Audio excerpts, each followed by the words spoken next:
안녕 친구들, 유튜브 채널에 오신 것을 환영합니다. 좋은 하루 되세요. 더 재미있는 영상을 보시려면 채널을 구독해주세요. 한밤에 스튜디오 불이 꺼진 채 긴장감이 감도는 그 순간 단 하나의 조명이 무대를 비추자 관객들의 숨소리마저 멎었다. 그리고 조용히 등장한 한 남자, 김용민. 그가 손에 든 마이크를 입에 가까이 가져가는 순간 마치 세상의 모든 소음이 사라진 듯한 정적이 흐르고 첫 소절이 울려 퍼졌다. 그 노래는 그의 자작곡이었다. 제목도 밝히지 않은 채 무대에 올린 이 곡은 오직 진심 하나로 관객의 마음을 끌끌었다. 가사를 한 줄 한 줄 을조리듯 부르던 김용민의 목소리는 흔들림이 없었다. 하지만 그 흔들리지 않는 음색 속엔 잔잔한 파동이 있었고 그것은 곧 청중의 눈물을 자극했다. 심사위원석에 앉은 작곡가 윤명선 역시 이 흐름을 놓치지 않았다. 노래가 중반에 이르자 그는 고개를 숙였고 마지막 후렴구가 울릴 무렵에는 두 손으로 얼굴을 감싸고 조용히 흐느꼈다. 그 눈물은 단순한 감동이 아니었다. 그것은 진심을 마주한 자만이 느낄 수 있는 전율에서 비롯된 반응이었다. 공연이 끝난 직후 윤명선은 마이크를 잡고 이렇게 말했다. 이건 노래가 아니라 예술입니다. 이 가사 안에는 말로는 표현할 수 없는 삶의 고통, 회복 그리고 사랑이 담겨 있었어요. 김용민은 자작곡의 의미를 설명하지 않았지만 관객들과 평론가들은 여러 가지 해석을 내놓았다. 어떤 이는 세상을 떠난 누군가를 향한 고백 같다고 했고 또 다른 이는 자신이 이겨낸 우울증과의 싸움을 그려낸 것 같다고 말했다. 그만큼 이 노래는 듣는 이마다 다른 감정을 불러일으키며 누구든 자신만의 상처를 꺼내보게 만드는 힘을 지녔다. 그렇다면 과연 이 자작곡에 담긴 김용민의 진짜 의도는 무엇일까? 그는 왜 기존의 유명 작곡가 곡이 아닌 자신의 노래를 선택했을까? 사실 이 곡은 수년 전 김용민이 극심한 슬럼프에 빠져 아무것도 할 수 없던 시절 자신의 감정을 토해내듯 써내려간 곡이라고 한다. 처음엔 자신만 보려고 쓴 곡이었고 누군가에게 들려줄 계획도 없었다. 그러나 미스터트롯 3위 무대를 앞두고 그는 마음을 바꾸었다. 이제는 숨기지 않겠습니다. 저처럼 아팠던 누군가에게 제가 전하고 싶은 이야기가 있어요. 이 고백이 담긴 무대는 단순한 경연의 차원을 넘어서 한 인간의 치유와 용기 그리고 성장의 서사로 탈바꿈되었다. 그의 노래는 음정과 박자를 넘어듣는 이 마음에 직접 말을 거는 듯한 힘을 가졌다. 그래서일까? 무대 이후 김용민을 향한 평단과 대중의 반응은 폭발적이었다. 누군가는 이런 무대를 보기 위해 내가 트로트를 듣는다고 했고 또 누군가는 마치 한 편의 드라마를 본 것 같다며 SNS에 긴 글을 올리기도 했다. 또한 이 무대는 김용민의 예술적 정체성을 명확히 드러내는 계기가 되었다. 그저 노래 잘하는 가수가 아닌 자신의 이야기를 음악으로 전할 줄 아는 예술가로서의 직면목을 보여준 것이다. 이 자작곡은 이후 음원으로도 발매되었고 발매 하루 만에 수많은 댓글이 달리며 음원 차트 상위권에 올랐다. 흥미로운 점은 이 곡의 후반부에 삽입된 짧은 독백이다.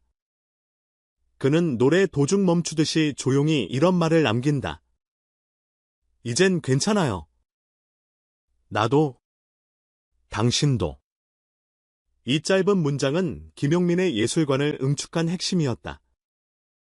위로는 어렵지 않다. 가식 없는 진심 하나면 된다. 그는 이 무대를 통해 단 한 곡으로 그 사실을 증명해냈다. 그렇다면 우리는 여기서 질문을 던져야 한다. 과연 진짜 트로트란 무엇인가?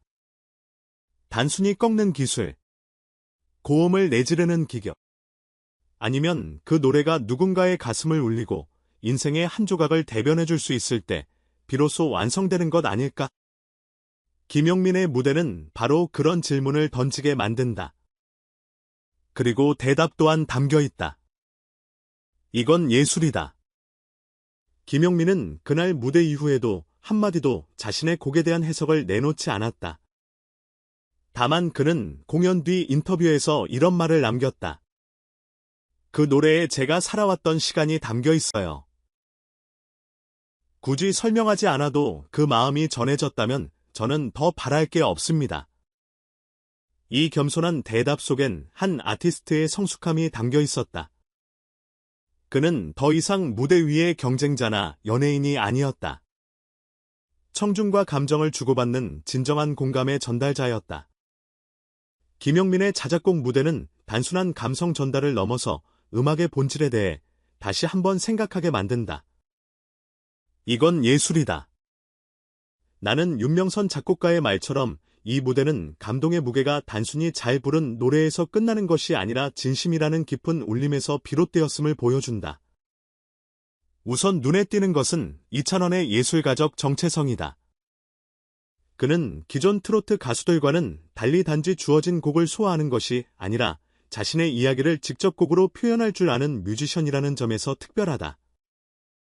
이는 단순한 가창력 이상의 메시지 전달 능력을 보여주는 것이며 이찬원을 무대 위의 전달자로 자리매김하게 한다. 또 하나 주목할 점은 감정을 이입시키는 방식에 절제된 연출력이다.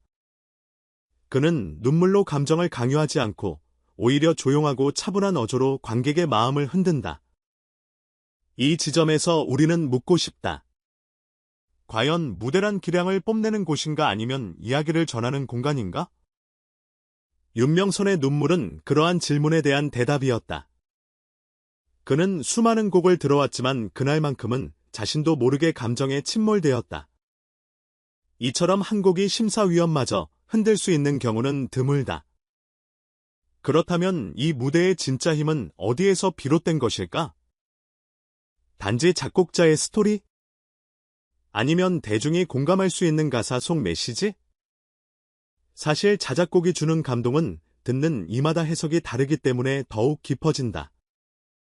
이찬원은 가사의 의미를 구체적으로 밝히지 않았다. 이 결정은 매우 영리한 예술적 전략이기도 하다. 듣는 사람마다 자신의 삶에 대입할 수 있도록 여지를 준 것이다. 이는 곧 보편성과 개인성의 공존이라는 뛰어난 콘텐츠가 가져야 할 두 가지 핵심 요소를 모두 만족시킨다. 또한 중요한 것은 이 곡을 무대에 올린 용기이다. 유명 작곡가의 곡이 아닌 자신의 자작곡을 들고 경연에 나선다는 것은 큰 도박이자 모험이다. 하지만 이찬원은 그만큼의 진정성과 자신감을 갖고 있었다. 대중의 반응은 이를 증명했다. 오히려 이 자작곡이 그의 진짜 시작점이자 정체성의 선언이 되었다고 평가해도 무방하다. 그렇다면 우리는 다시 질문을 던질 수 있다. 트로트는 변해야 하는가? 아니면 트로트는 원래부터 진심을 담은 음악이었는데 우리가 그 본질을 잊고 있었던 것은 아닐까? 이 무대 이후 이찬원은 단순한 경연 참가자가 아닌 트로트계의 미래를 이끌 수 있는 창작형 아티스트로 떠올랐다. 그가 던진 한 곡은 현재 한국 대중음악의 흐름 속에서 매우 귀중한 파동을 만들어내고 있다. 앞으로 이찬원이 또 어떤 이야기를 어떤 감성으로 풀어낼지 기대된다. 그리고 우리 역시 묻고 싶다. 당신은 지금 어떤 노래를 통해 위로받고 있는가? 이 질문에 대해 각자의 이야기를 들려줄 시간이 이제 우리에게 온 것 같다. 이찬원의 무대는 단지 공연이 아니라 대화의 시작이었다. 그리고 그 중심엔 언제나 진심이 있다. 이제 우리는 이찬원의 다음 무대가 기다려진다. 과연 그는 어떤 이야기를 어떤 노래로 들려줄까? 이번엔 눈물이 아닌 웃음을 전해줄까? 아니면 또 다른 충격의 고백으로 우리의 가슴을 울릴까? 확실한 건 하나다. 그가 만든 무대는 단 한 번이라도 본 사람이라면 절대 잊을 수 없다는 것이다. 그리고 이찬원이라는 이름이 앞으로의 트로트계에 어떤 변화를 이끌어낼지는 이제 모두의 관심사가 되었다. 진짜 감동은 무대 위가 아니라 그 진심을 나눌 수 있는 순간에서 온다. 이찬원은 그것을 노래로 보여줬다. 그리고 그날 예술이 되었다. 전체 영상을 시청해주셔서 감사합니다. 더 재미있는 영상을 보시려면 채널을 구독해주세요. 안녕 친구들. 유튜브 채널에 오신 것을 환영합니다. 좋은 하루 되세요. 더 재미있는 영상을 보시려면 채널을 구독해주세요. 한밤의 스튜디오. 불이 꺼진 채 긴장감이 감도는 그 순간. 단 하나의 조명이 무대를 비추자 관객들의 숨소리마저 멎었다. 그리고 조용히 등장한 한 남자. 이찬원. 그가 손에 든 마이크를 입에 가까이 가져가는 순간. 마치 세상의 모든 소음이 사라진 듯한 정적이 흐르고 첫 소절이 울려 퍼졌다. 그 노래는 그의 자작곡이었다. 제목도 밝히지 않은 채 무대에 올린 이 곡은 오직 진심 하나로 관객의 마음을 뜨뜨렸다. 가사를 한 줄 한 줄 을조리듯 부르던 이찬원의 목소리는 흔들림이 없었다. 하지만 그 흔들리지 않는 음색 속엔 잔잔한 파동이 있었고 그것은 곧 청중의 눈물을 자극했다. 심사위원석에 앉은 작곡가 윤명선 역시 이 흐름을 놓치지 않았다.